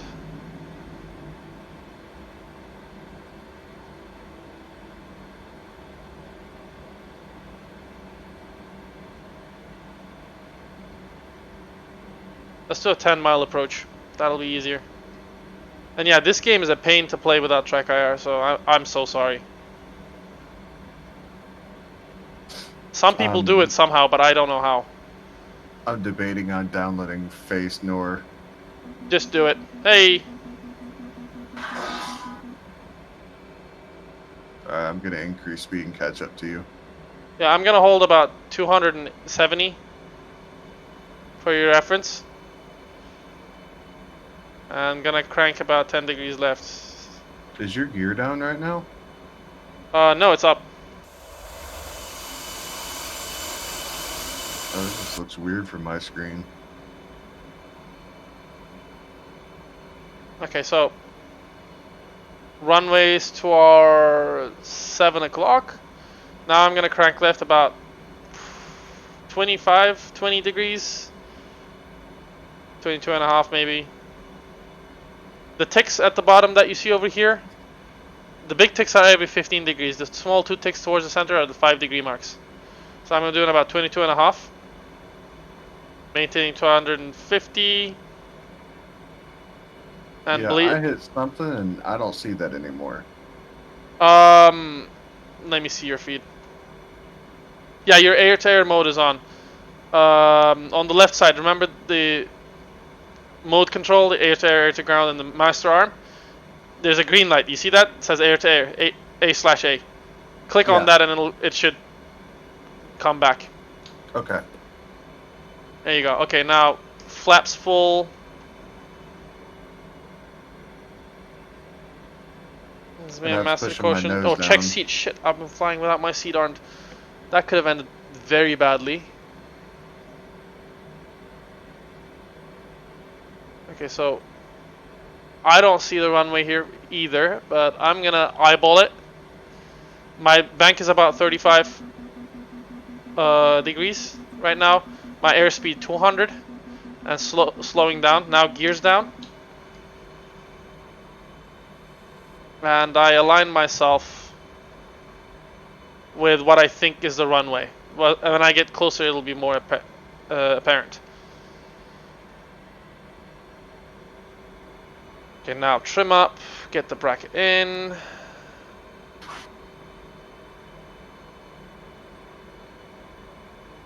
Small trim, just single clicks should get it centered. Now I'm flying the bracket.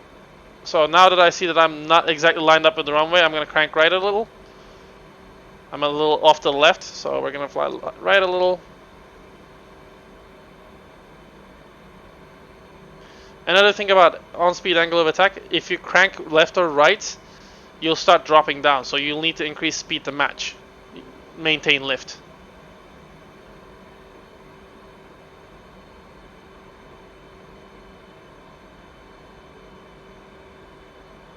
So try to keep your lateral movements as small as possible. Now we're What's on your speed right now? 138.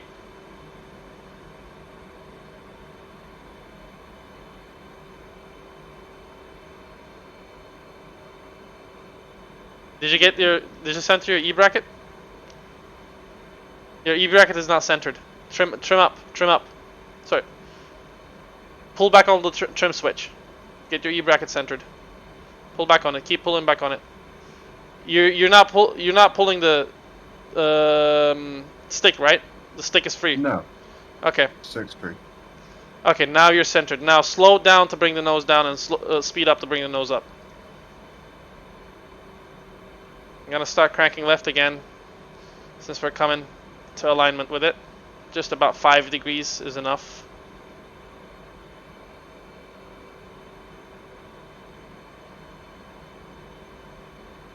So that's how that worked. I was trying to figure out how that worked. That makes sense to me. Now do you get it? Yeah. Good. Because once you get that done, you can land almost anywhere.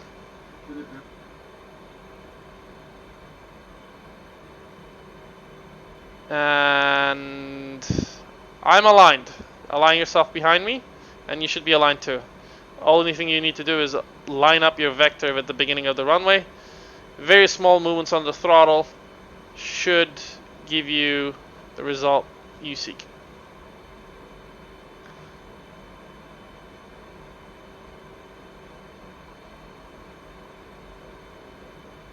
Now you say line up my vector on the beginning of the runway. That's that bar to meet at the bottom of the bar is at the front of the runway.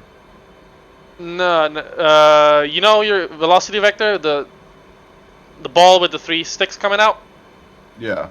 Yeah, line that up at the beginning of the runway while keeping it in the center of the bracket by using your throttle and rolling around.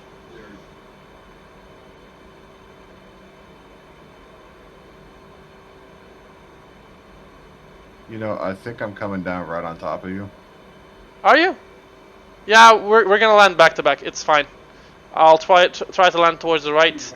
You can try to land towards the left if you want, but if you land towards the center, it'll be fine. I won't slow down that fast. I'd recommend you already hit your toe brakes before you hit the ground, by the way, for you. Since you don't have an actual pedal. Okay. As soon as you touch down the ground, cut all throttle.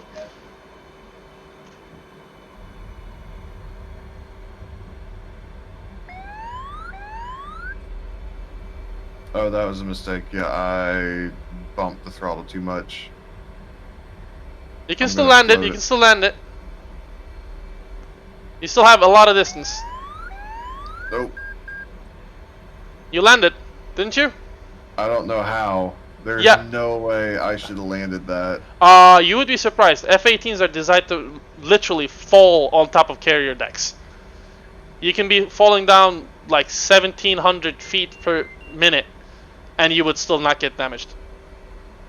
Your spine would fucking compress, but the plane would still be rolling.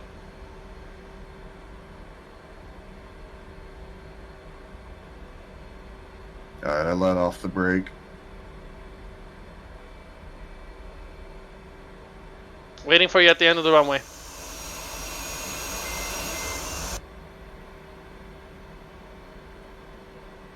And that's how you land an F-18.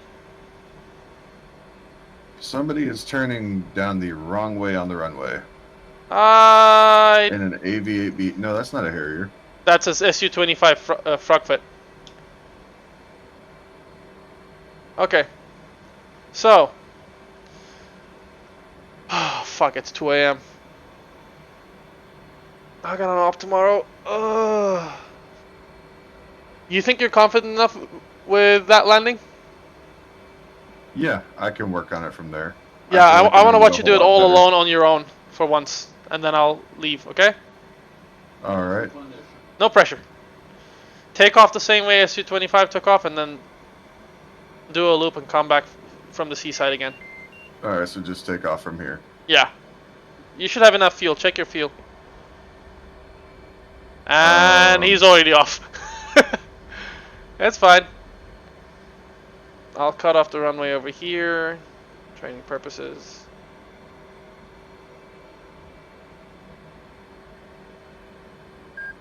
Okay, and parking brakes on, throttle down, F10. Let's watch you.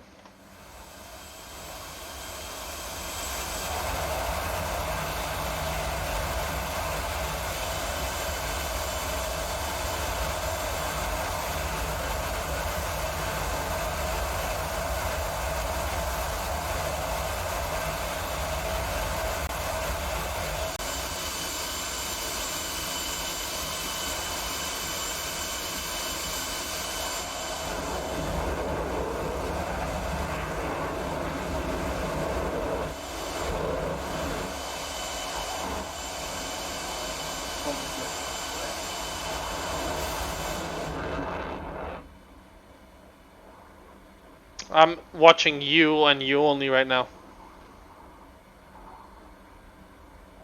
Alright. What speed should I deploy my flaps at? Around 250, 240. Usually the later you deploy them, the less they'll pull you up. So you can deploy them as late as 190, 180.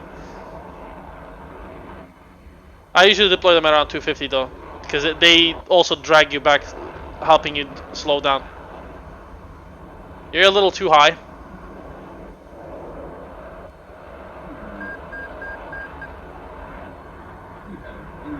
Yeah, I let my speed climb, or my altitude climb up. Yeah.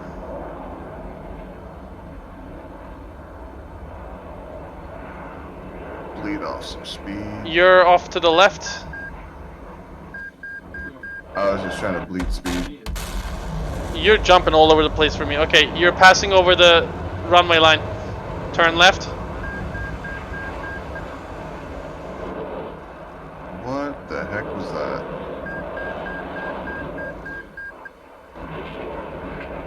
Okay, you're aligned with the runway now. Ish. You can see it for yourself.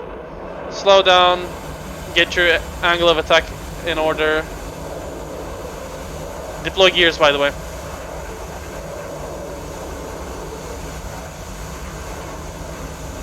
Are your oh yeah, your gears are down. Okay, do your trim. You're a little too slow.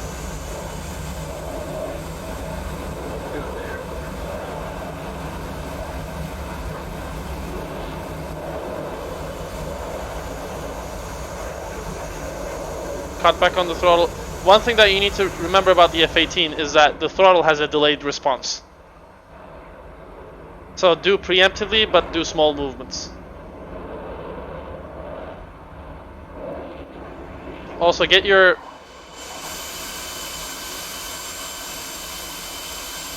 Okay, your AOA is good. Now just get your speed correct. Get your vector on the runway and you should be good. Your AOA is off again. Trim up. Trim nose up. Too much throttle, cut off. Try to maintain a speed of 139, 138. Alright. Runways to your left.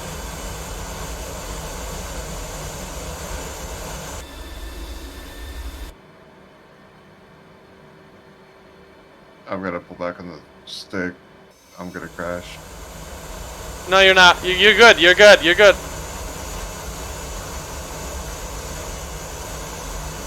Give it some throttle. Give it some throttle. Okay, now cut back again. When you see it moving up, cut back again to the center line. There you go. Now, if you see it moving down, give it throttle again. More. Power. Power. Cut off. Come back to center. Come back to center. Too fast. Power. Power.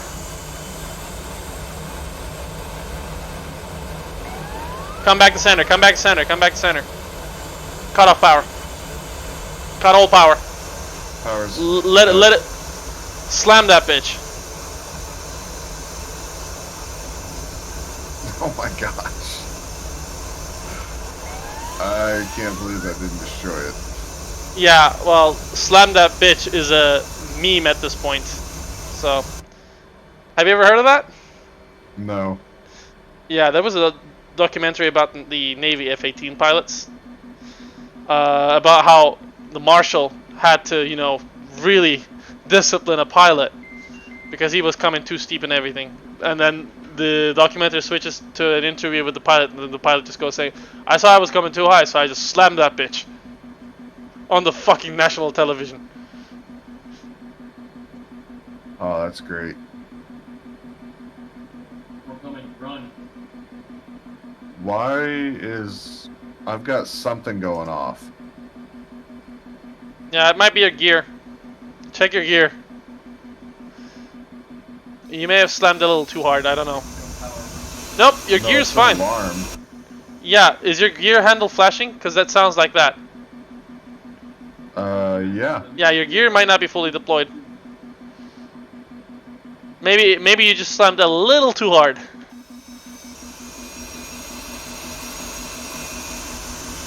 How do I reset that caution? Hitting the master. You don't have a master caution? I don't know, to be honest. Try pulling it up and down. 011 inbound. Nope, can't move it. Oh. I don't know what that's about then. Anyway, you can spawn into a new one and walk yourself through the startup again if you remember it. If you forget how to start up, there's a tutorial actually. You know what? You should do the tutorials on these. They're much more wholesome than the F-16. Yeah, your explanation was a lot better than what I got through the tutorial, though.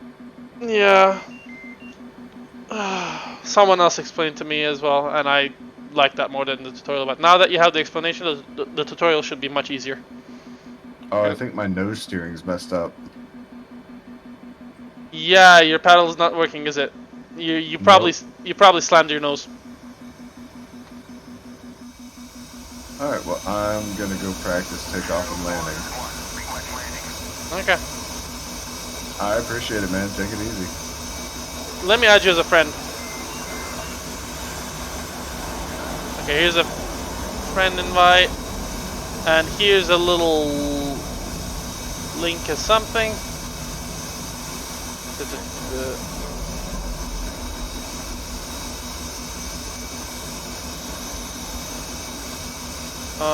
Where is it? Where is it? Where is it? Where is it?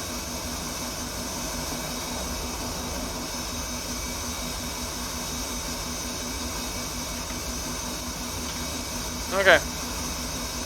Here's a little invite for you to come along to our server. Honey Badgers? Yeah, Honey Badgers. You might like it a lot over there. It's a very chill group. People are really helpful. They'll teach you whatever you ask. Let's see. Looks like, wow. Okay, there we go. Now it's loading. I was about to say nothing's loading. Okay. Yeah, cool. Man, I appreciate it. Thanks for the help. Anytime, man. Hope to see you again. Oh, yeah. Okay, that F5 was sketch as fuck. You might want to get off the runway right now. Got it. Chat. Let me. Okay. Select roll. Back to spectators. Okay. Oh, we solo. Yeah, because I got to get my carrier landing going.